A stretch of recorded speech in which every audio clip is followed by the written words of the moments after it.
guys, a slightly different video from the normal detailing footage that we do. We're on the way to buy a Golf Edition 30, which we've got for a cheap price from a friend. It needs a lot of work doing, so we will have a look at it, make sure that we're happy before we go through with the purchase, and then we'll show you the process that we go through to restore the car back to its former glory.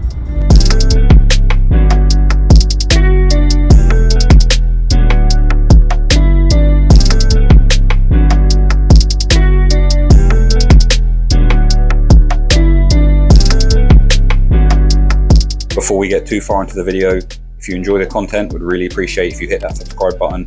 It's free, costs you nothing, and it means you don't miss out on the future videos.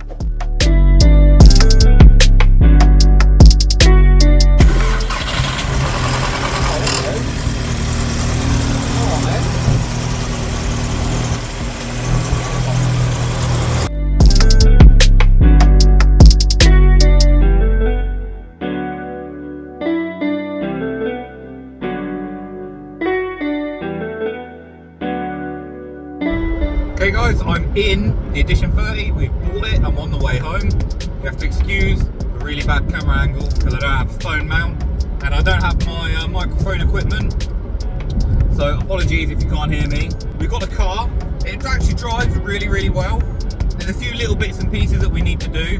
When I get back to the unit, I'll show you sort of what we're working with, but by all accounts, it's a very well looked after car. As I said, it did belong to a friend of mine. Had quite a few bits on it that I totally forgot that it even had.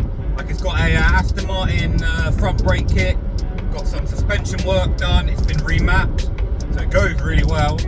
And yeah, I'm actually really happy with the purchase, and I can't wait to show you guys the transformation when we get back to the unit.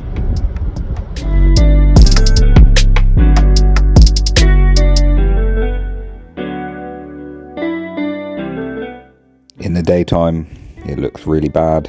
The paint is awful and it's trashed. The wheels are trashed. It's clearly not had a clean for several months, but it's nothing that can't be saved.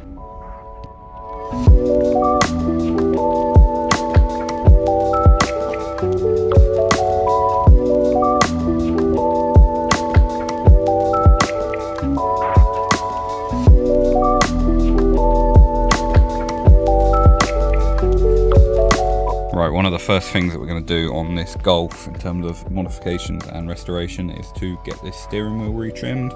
You can see here the lever's just sort of worn off. Just with use, it's overall not too bad condition really, especially for the mileage. But yeah, this needs to go. So we're going to get it retrimmed in Alcantara. So the whole wheel's going to be Alcantara. We're going to retain the red stitching and we're going to put a red line at the top. So that's going to go off to Royal Steering Wheels, who are well renowned for their quality work and reasonable prices. So we'll get this disassembled now.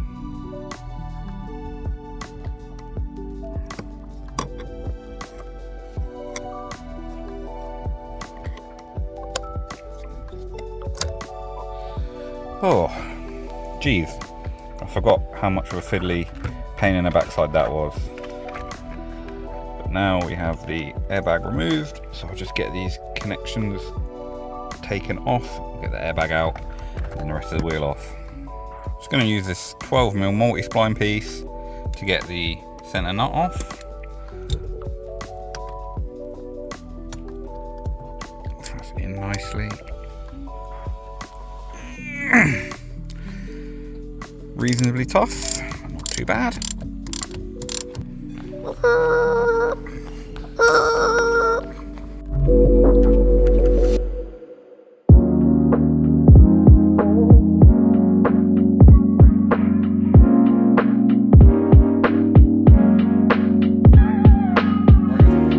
Yeah, like a nice crisp silver will be lovely. Yeah, get some new tape.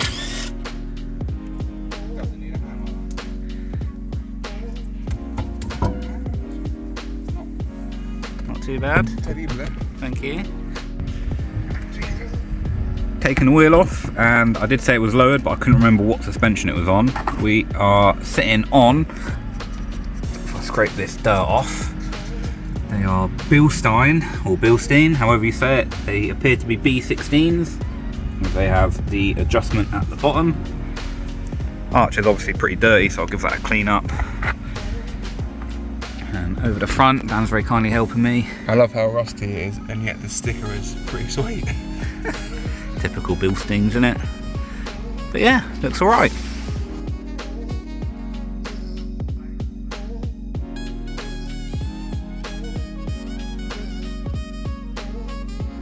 Starting off giving the arches a good clean, so we're spraying them down with a pretty heavy pre-cleaning agent. I'm going to follow that up with our standard snow foam that we'd use when we're cleaning the car. This is just helping to emulsify the dirt and allow it to be carried away more easily.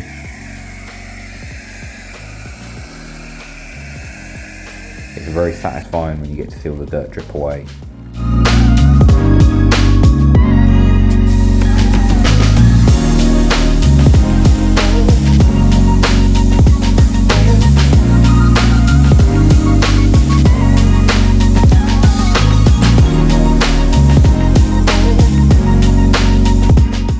The wheel has arrived back from Royal Steering Wheels, so we'll get that unboxed now.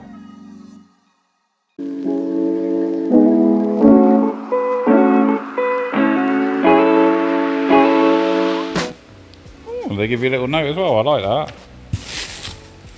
Oh, ho, ho. What we saying? Oh, ho, ho. Look at that. Yes. Oh, sweet.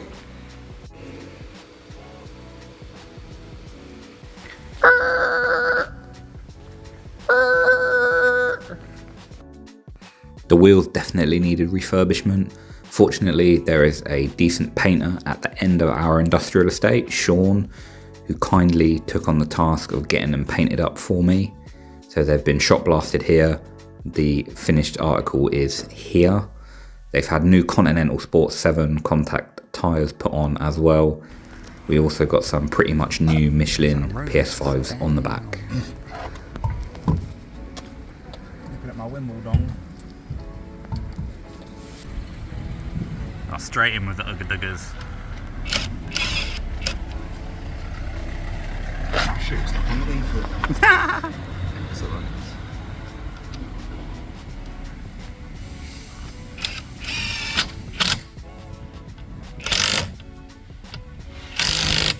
More Ugga Duggers. Yes. Less eardrums, more Ugga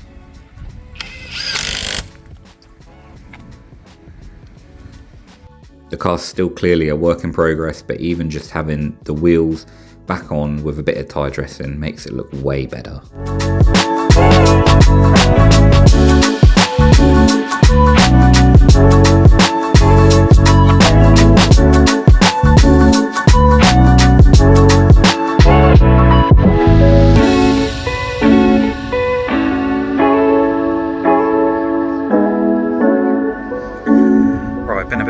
Day everyone, but we have dropped the Edition 30 off at A&T Motors. Ben, the guy who runs it, along with his business partner and friend Alan, I've known for what, 12 or 13 years. He helped me out when I had a 1.9 Golf, and he did a clutch change for me for pennies when I was young and broke, and I'm just old and broke now. But yeah, he's gonna fix all of the mechanical problems on this car, and it's gonna be a complete transformation. It looks so much better on the wheels alone, so that was a great thing to get done. But yeah, what we're gonna be doing is all new rear arms. Got a complete set of Glenforder ones, a full service which is going to include the DSG, all the engine oil filters, fuel filter. It's going to get an MOT. It's going to get a wheel alignment, obviously after the rear arms as well. New headlight bulbs, which I could have done myself, I'm just lazy. And a new washer bottle, which sits behind the bumper corner here, which when the car bumped into it, put a crack in it so it can't go more than about a quarter full. But I'm very excited to get the car back in a few days from Ben, and it will be totally transformed. One other really important issue that these cars suffer with is the pickup pipe on the sump. I actually did a DIY guide for this back in the day on the Mark V GTI forum. So I wrote up a set of instructions for other people to follow. Not too complicated of a job. You just have to drop the sump off, replace the pickup pipe where the oil gets sucked up, and then just put it all back together. So it's not too bad on these. Quite an easy job, and it's a very important one because it can kill the engine. The previous owner has never, I believe, done this job on this car. However, there's not any signs of oil pressure issues at the moment, but it's still a good thing to do. We're also going to do the cam follower, which powers the high pressure fuel pump. So it's driven by a little cam lobe which can wear through a bucket. Again, that's a very common issue. If you've had these TFSI engines before, you'll be well aware. So I'm very excited when it's all done. It's going to be driving 1010. Right guys, it's the end of episode 1. In episode 2, we're going to get the car back from Ben and get it over to Nico at Smash Paintwork for the rest of the restoration process.